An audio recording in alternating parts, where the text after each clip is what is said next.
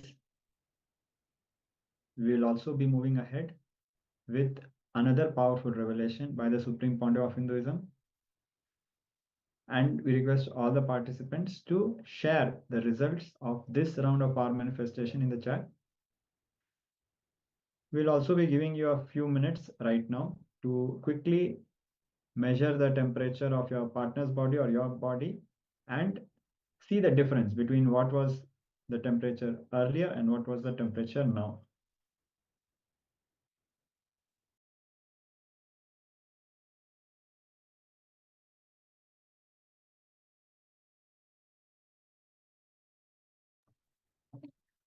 So now we'll be moving ahead with another powerful revelation by the Supreme Pontiff of Hinduism about having the right perception of time. So now let us prepare ourselves to move ahead with this powerful revelation by Swamiji.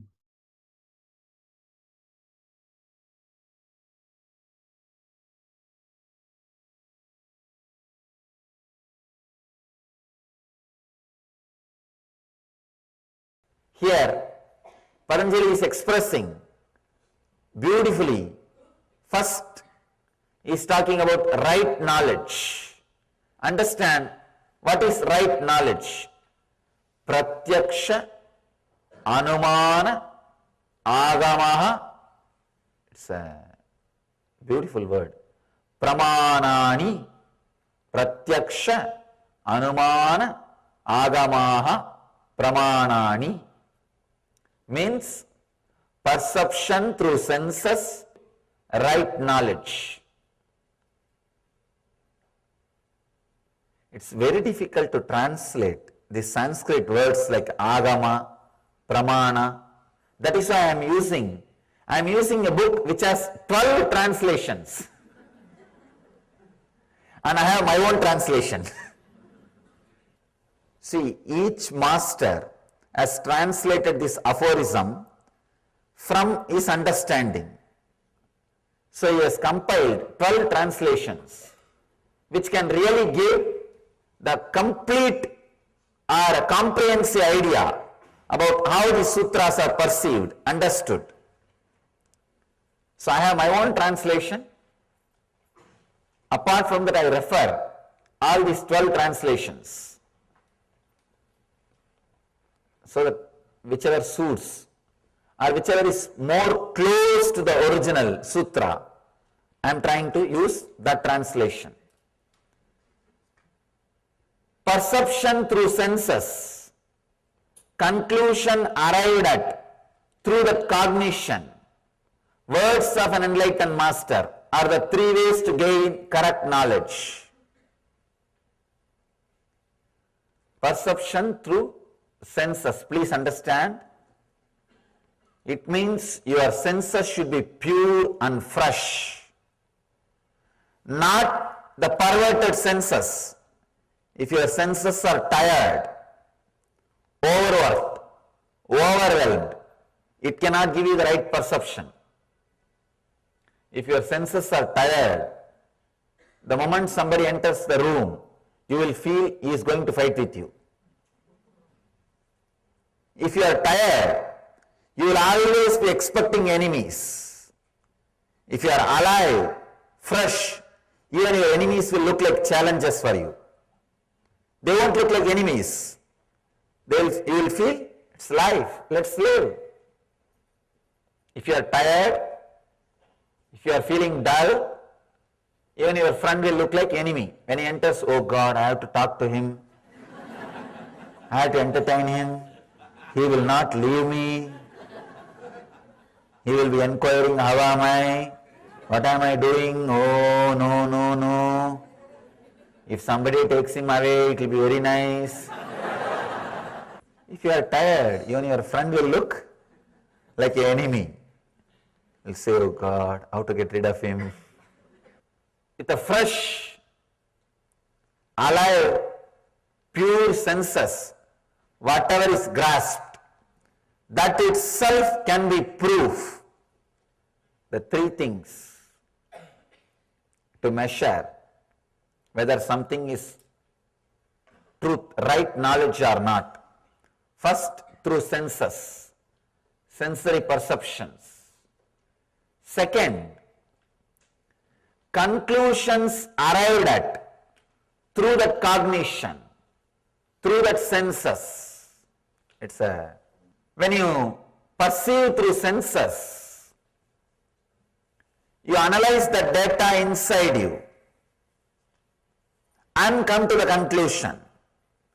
That is what we call cognition. Receiving the information, processing it, coming to conclusion, taking a decision. That cognition can be the scale whether what you have is the right knowledge or the wrong knowledge. That cognition can also be the scale for pramana, proof of right knowledge. For example, if you are seeing me here, seeing is one proof, and receiving this information, internally coming to the conclusion, yes, I know him, I have heard him, I have experienced him. That is also source of right knowledge. The third important thing, very powerful thing, I think this is an important point. He says, Patanjali says, the words of an enlightened master is the third source of correct knowledge. Means, all the words of an enlightened master, whether you perceive it with your senses or not, whether you cognize it through your mind or not, it's the right knowledge. The next technical term in this verse, internal organ of perception. I just started defining few words. Emotion, the energy which gets converted as excitement and makes the motion happen in you is emotion. Joy, the small vacation you give for yourself after continuous natural torture you do to yourself. Pain, the payment you give for being in is pain. First, like when you learn any subject, how you are given a dictionary. When you learn English, you are given English dictionary. When you learn Tamil, you are given a Tamil dictionary. When you learn Sanskrit, you are given a Sanskrit dictionary. Same way, when you learn life, you should be given life dictionary. Where is life dictionary? Internal organ of perception is the spark came out of your life source, making organs alive and perceive, process information. Understand this example. A heap of rice after digestion. A fly is continuously sitting between these two. The rice after digestion is your organs. The heap of rice is your self, means the cosmic self, life source. This bee which is moving continuously makes this heap of rice after digestion feel it has life. That is internal organ of perception. Because this fly is moving so fast between these two, this heap also starts feeling, I am also alive. I am also being eaten by somebody. But actually that heap is not being eaten by the bee. Heap is getting spoiled by the bee constantly sitting here after sitting there. If continuously it is sitting here, there, here, there, here, there, what happened? Whatever is stuck in his leg, it will come here. After 100 times, this whole heap of rice will look little yellowish. Now, unless visually I describe, how will you understand? That bee is internal organ of perception. What we call chakshu, when it sits on the eyes. We call it shrotra, when it sits on the ears. We call it grana, when it sits on the nose. We call it sparsha, when the bee sits on the touch. Chakshu, shrotra, jihva. We call it jihva, when it sits on the mouth. That is internal organ of perception. And the intelligence, this is a key term. Intelligence is constantly remembering the internal organ of perception does not have individual existence even though it claims to be having, is intelligence. Knowing that the feeling of your doership is not a solid experience, it is a simple When you know this, you will always carry the light mood in the life, the energy circuit. That energy circuit gets alive when your whole body laughs, when you are just laughing. The fellows who are laughing around will not be fooling around. If you are fooling around, you will not be able to be laughing around.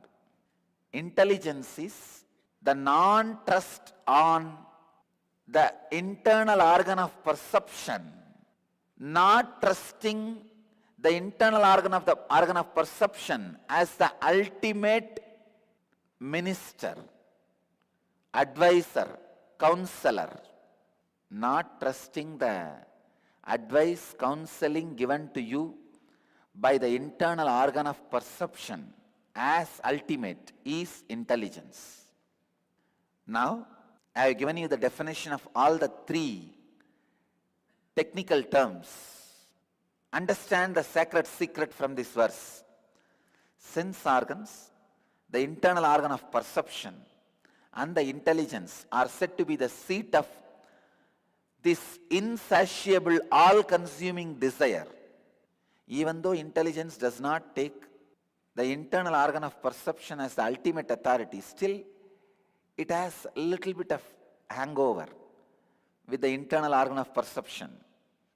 These three are the foundation on which all these insatiable desires, all-consuming desire pattern, I am not enough, is built.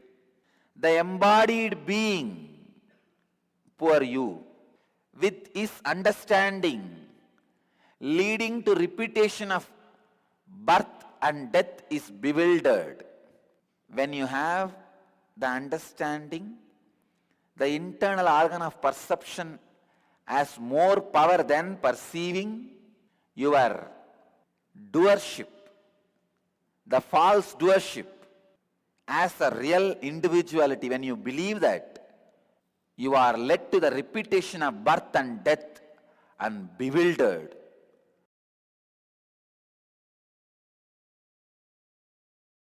Perceptions of 9 holes should not be the decision-making factor in your life. They can be entertainment factor, nothing wrong. So sweet. Entertainment factor. I know one fool married to one girl just because she can prepare certain sweet. No, really. You could have married to a maid. Or you could have just got one maid to do that sweet for you. No, people make decisions you don't know. People make major decisions by these 9-hole patterns. Don't do. All 9-hole pattern-based decisions can be entertainment. Make entertainment decision, no problem. They are entertaining, great.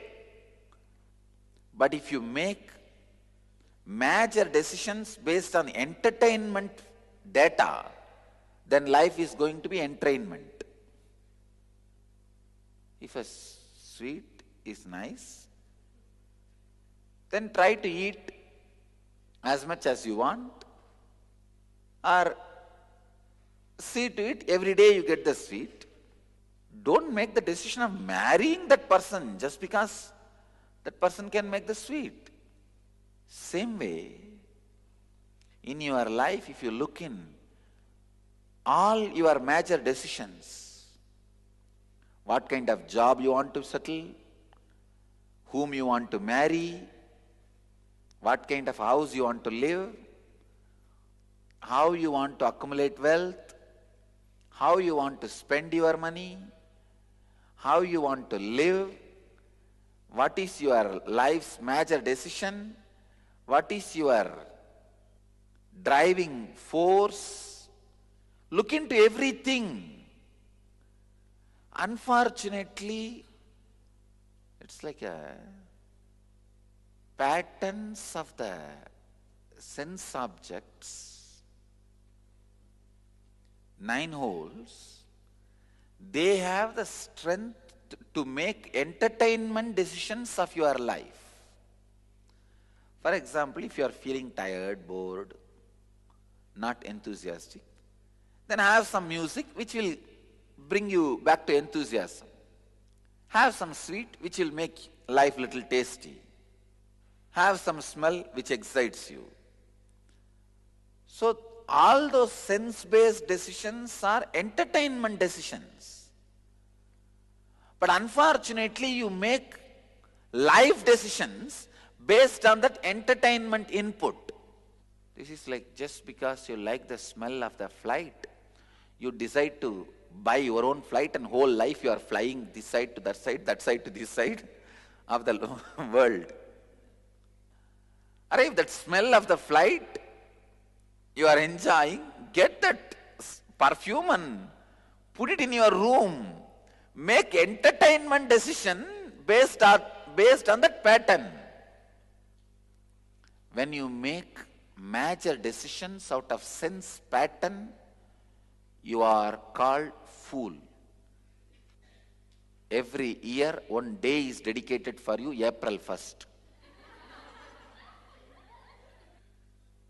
I wanted to give 101 definition of fool.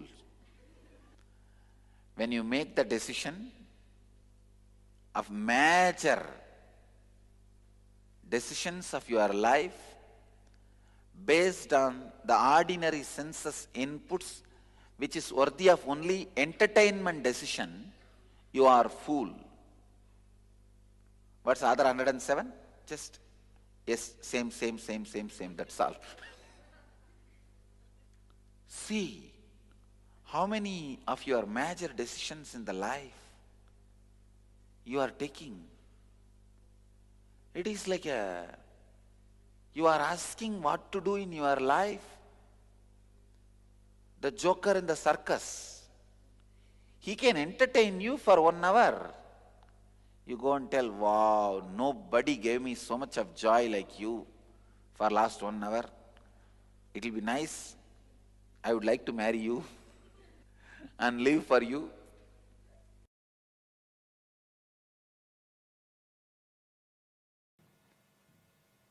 People tend to tell me, I don't have time.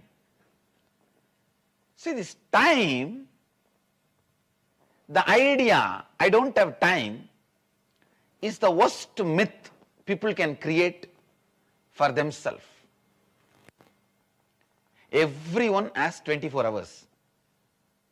People tell me, no, I don't have time for meditation, I don't have time for inner awakening, I don't have time for spirituality, I don't have time for all these things.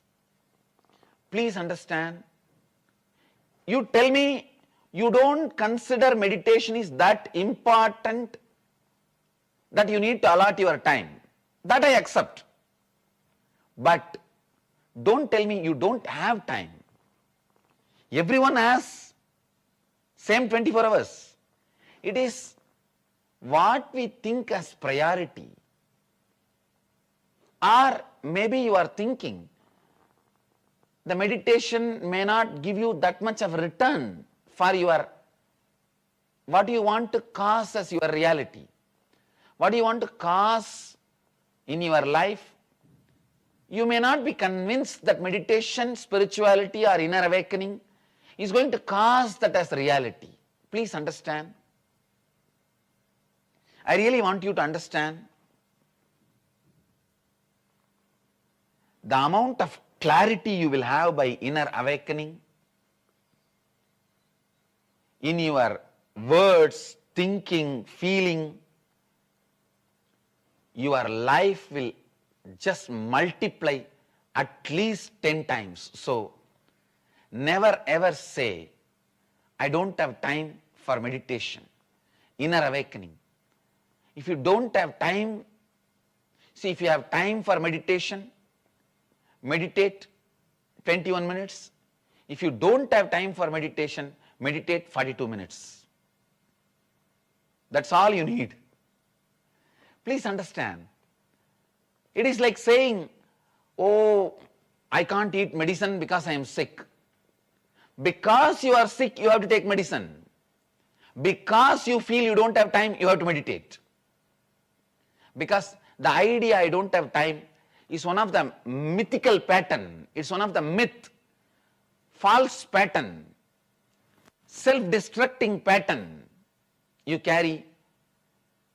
If you say you don't have time for inner awakening, I guarantee for any new thing in your life, you will say the same reason, I don't have time, and you will avoid all the new possibility in your life. I have seen people who avoid all new possibilities in their life in the name of I don't have time with that pattern. Then after some time, they have their whole life in front of them and they don't know what to do. Having the life in front of you and don't know what to do is what I call killing the time. When you try to kill the time, please understand time will kill you. When you try to kill the time, what happens to you is laziness. When time tries to kill you, what happens to you is depression. This don't have the time is one of the self-destructive pattern, self-shrinking pattern you need to break. Then people say, oh, this meditation, inner awakening, all this doesn't work for me.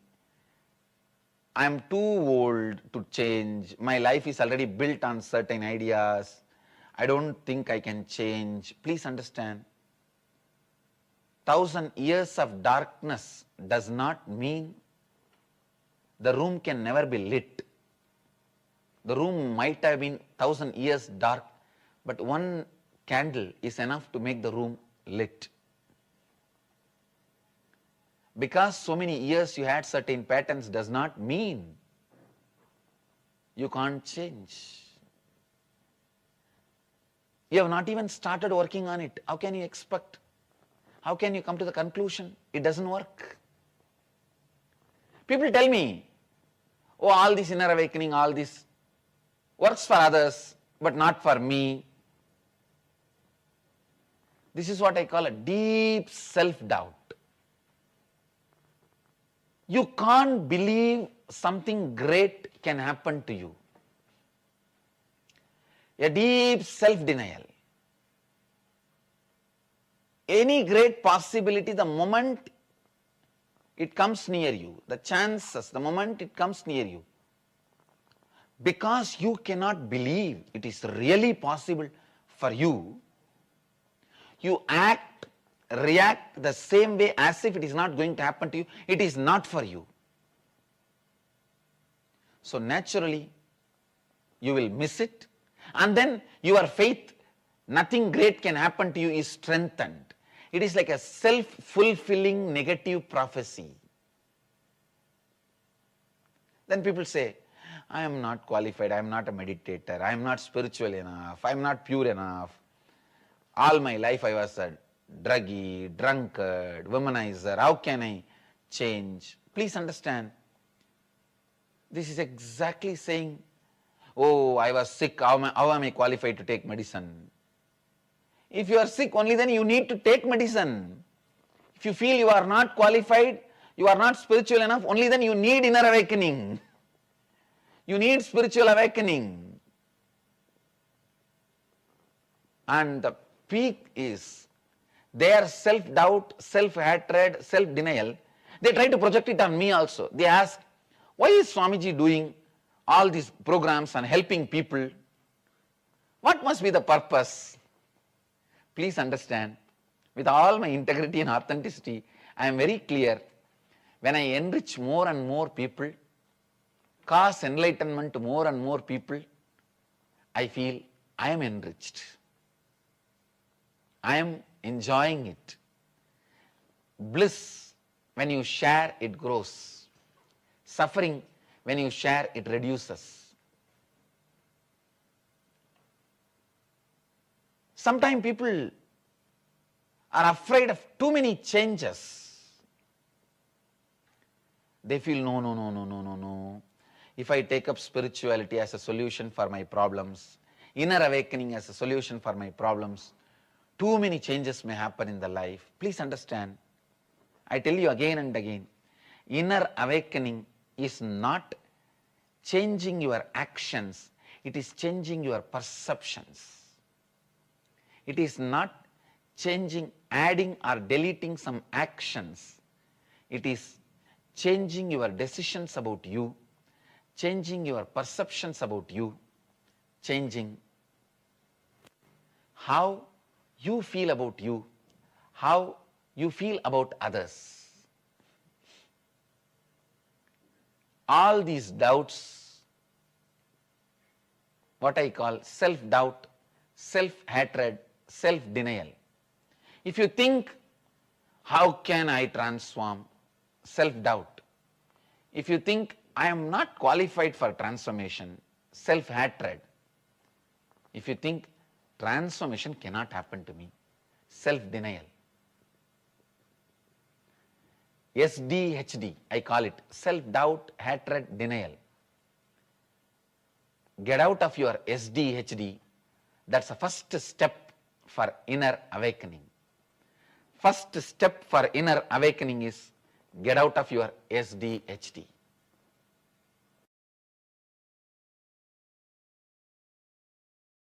In it, understand, don't start rumors. Don't start rumors, even in a jovial way. You will be caught by your own rumors. You will be caught by your own words. The words which you create, I have seen many times. People casually create simple words in the relationships. They very casually create simple words. He is bad. He is torturing me. Very simple words for no reason. For very simple incidents. But those words gets imbibed, engraved, and you start thinking that's the truth. Please understand, words can just stop your thinking. Words can just stop your perception. Words can just stop your conscious flow. For example, if you are in a particular situation, if you are open, fresh, alive, without the past conditioning words, you can handle that situation directly. You can live that situation directly. You can experiment with that situation directly. You can experience it directly. You don't do. You have some idea. You have some idea. You think, no, I know. I know. This is what is going to happen. I know. You see, I was telling you the other day, this guy is like this only. Your mind comes to a confirmation and immediately you jump and start taking actions. Look into yourself. All your suffering, I can say capital letter ALL, all your suffering is just with this one problem, carrying, interpreting based on the past conditioning leads to misconception or wrong understanding. Wrong understanding means wrong decisions, suffering. You can see in your life. You don't wait till the situation comes in front of you. You take your own decisions, your own ideas. Mind becomes chaos. Mind becomes chaos, completely confused. With the past engrams, you go on and on and on interpreting, create problems. Actually, many times you can see, by the time you create a whole problem in your imagination and be ready with all the weapons to attack the other person, he comes, when he starts talking to you, suddenly you realize, oh God, there is no problem at all. He did not even think about it as a problem. Here you are waiting with a high BP, with all the weapons. If he utters that word, I will utter this word. If he talks that word, I will talk this word. If he says that word, I will say this word. If he brings up that argument, I will bring this argument. You are ready with all the, what is this? How can this be? I have prepared so much. all this preparation has become waste, you start the fight. Because you don't want to feel that you wasted so much time preparing for the fight. You can see this many times in your life. With your spouse, you can see. You can see by the time she or he comes back from the office, you are ready with all your arguments. Sometimes you even start taking notes on the refrigerator. There will be white paper, and these guys take all the notes, not to miss the points. You are ready with all the arguments. But when the other person comes back, he doesn't even remember the whole fight. Doesn't even remember the subject. But what to do now? It is too much for you. You cannot leave what you prepared. Now whatever you prepared, you have to express it. You start. That's the way life goes on. Understand? Our judgment based on generalization, we need to understand an important truth. We think in a generalized way, but we live in a localized way. Our day-to-day life is dealing with one person, one situation, but your mind always generalizes. Always generalizes. I have seen many times. People have their own weird ideas, weird opinions, weird concepts. It is just impossible. Small story. One guy goes to a psychiatrist. Psychiatrist sees his behavior and all those things. He says, I'll surely try to help you. I think you have a problem that you are thinking you are a dog. That guy says, yes, small dog with a black and brown patches. Don't you see me? Doctor says, don't worry. I'll try to help you. Can you first lie down first in that couch?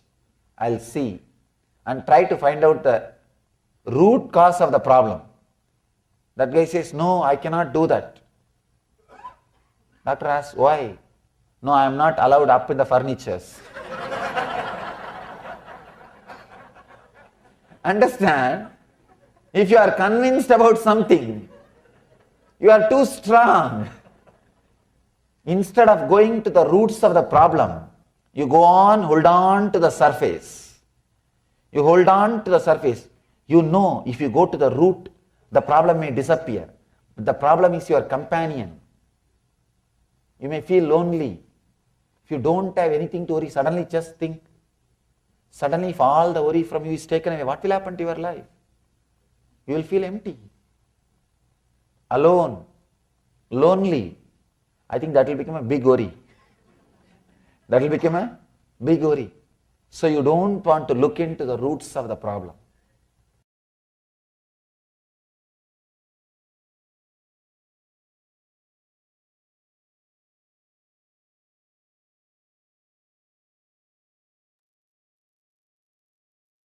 So now we are also returning back to the results of the power manifestation session, which we did just before this beautiful revelation by Swamiji. So we see Ma Sai Wu has shared that the temperature before was 101, 63, 70, and after it was 108, 63, and 68. So a round of applause for Ma Sai Wu for this round of power manifestation. So we encourage all other participants to also participate in all rounds of the power manifestation. So these powers have a profound application in healing also. So if you can change your temperature, you can also use this power. It is possible. It opens up a possibility that you can heal yourself when you have a fever or some disease. So with this, we'll be moving ahead.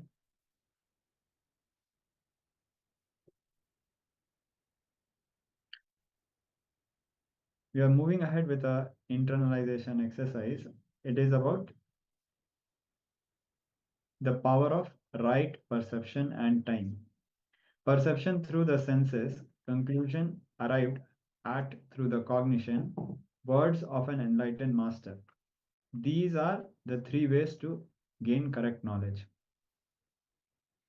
Now, let us look into all the major decisions we have taken or are about to take in our life.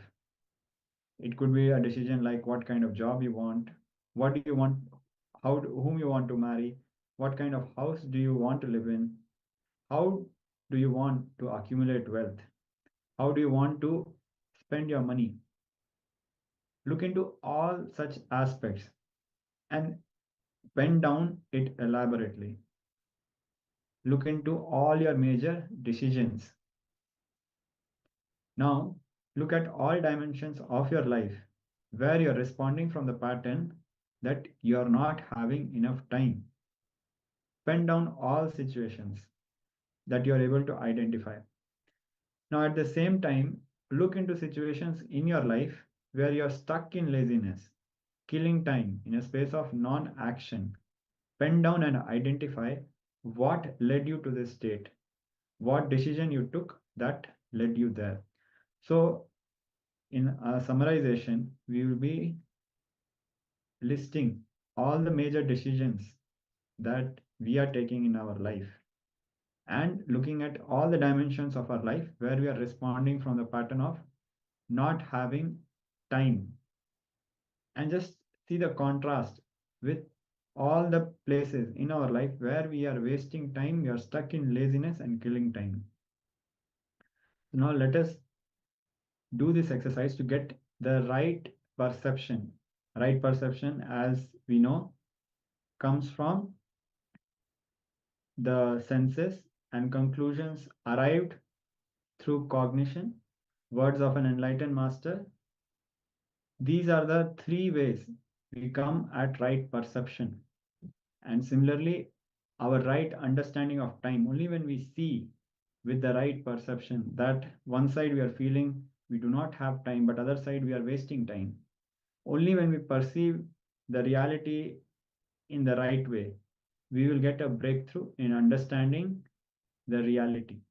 So now let us do this exercise. We'll be giving all the participants a few minutes.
Now we'll be moving on to the next step.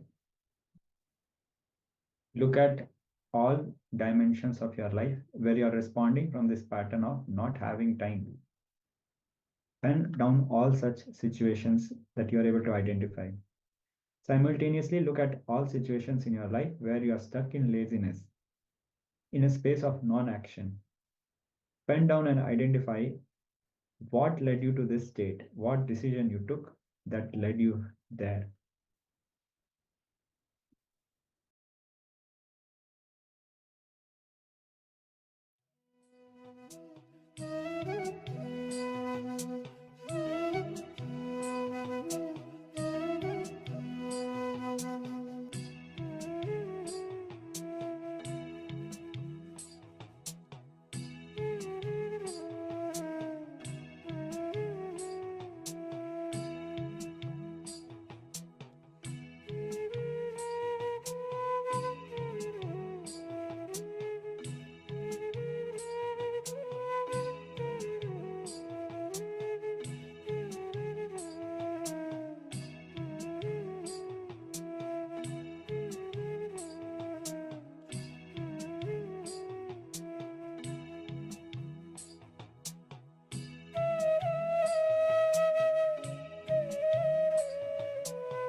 So let us now settle down from this internalization exercise.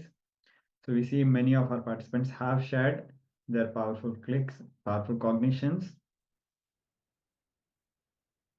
We really appreciate the active involvement of all the participants in going through this internalization exercise.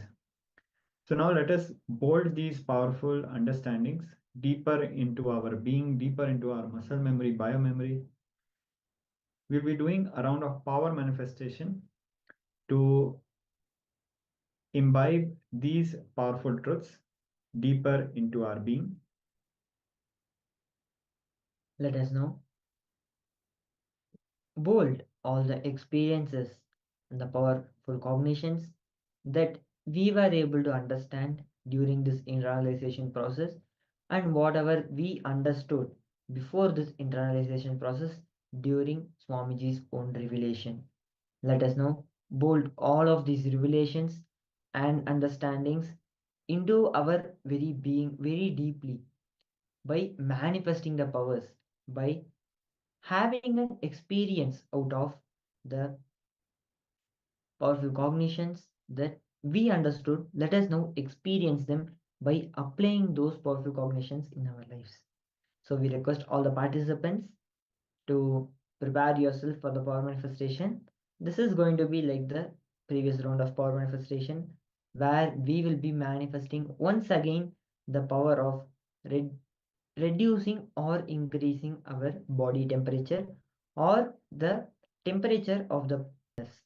So if the participants are able to have a partner in your own home, you can request them before you can start manifesting the power on them, or the participants can pick up a partner in the Zoom by requesting for a partner in the Zoom chat. The other participants will be happy to collaborate and manifest the power of Paramashiva and experience the Paramashivatva, that you are Paramashiva. So let us now begin the preparation process. We request the participants to take the before measurement of your body temperature, and if possible put it on the Zoom chat.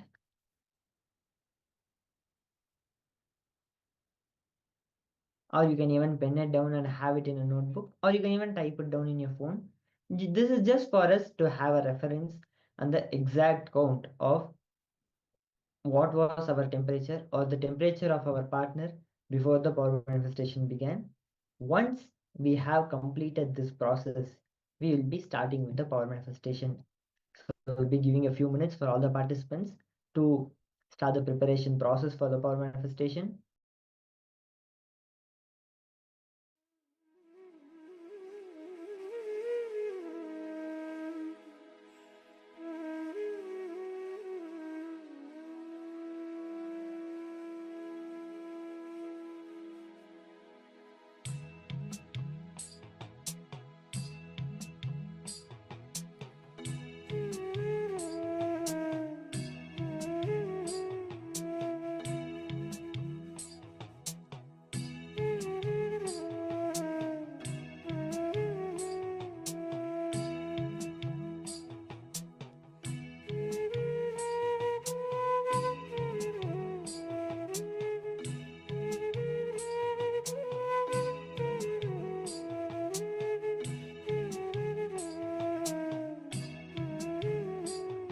Yes, now. Once you have completed the preparation process before we enter into the power manifestation, start chanting the Mahavakya, Om Nithyananda Paramashivoham, from your heart, from your being, from the deep gratitude towards Swamiji for all that Swamiji has manifested in you. See, gratitude is a very beautiful thing. Even in the inner world where we offer our gratitude to Master, or even in the scientific in the outer world where science very clearly says a person just by saying simple thank you to any person that he meets or he receives help from, just that 1-2 words of thank you as a regular habit of life, the expression of gratitude to in his day-to-day life is making him live for 20 more years than a normal person. So this is a wonderful scientific research that science has discovered that just a gratitude is enough for increasing your life length and the devotion you have with the master. So as Swamiji says that build Guru Bhakti when you can. It will be useful when you can't. So let us build the Guru Bhakti now and surrender to Swamiji. So start chanting the Mahavakya and connect with Swamiji deeply and request Swamiji to increase or reduce whichever you want to manifest on your own body. If you're feeling that the temperature around you is too hot, you can reduce your body's temperature and you can experience the chill around you. So these are the small benefits of the power manifestation. This is for us to practice, but when we actually use it, we can use it at a large scale. Like when it is summer, when there is lots of heat around us, we can reduce the temperature of a full city and save so many people who are suffering from the heat. These are all the good contributions that we can do with the power manifestation. So we request the participants to start chanting the Mahavakya and connect with Swamiji. We'll now be manifesting the power.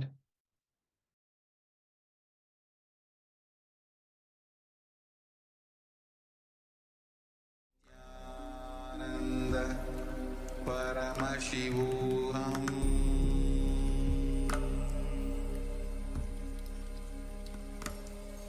Om Nithyananda Paramashivoham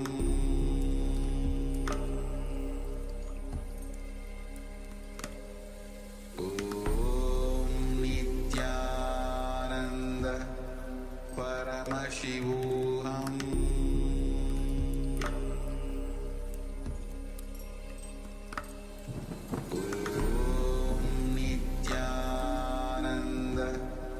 Paramashivoham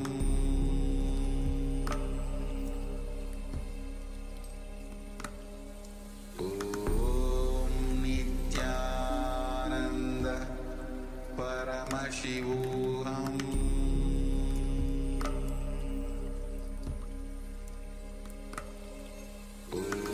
Om Nithyananda Paramashivoham Paramashivoham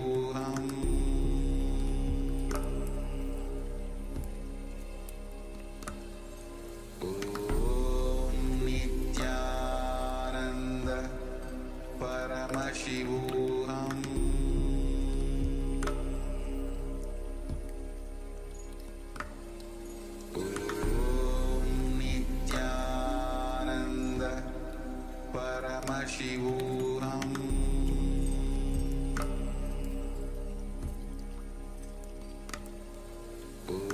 Om Nithyananda Paramashivoham Om Nithyananda Paramashivoham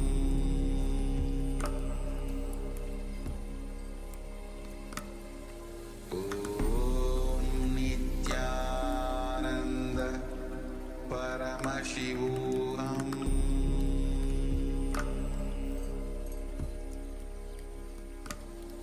Om Nithyananda Paramashivoham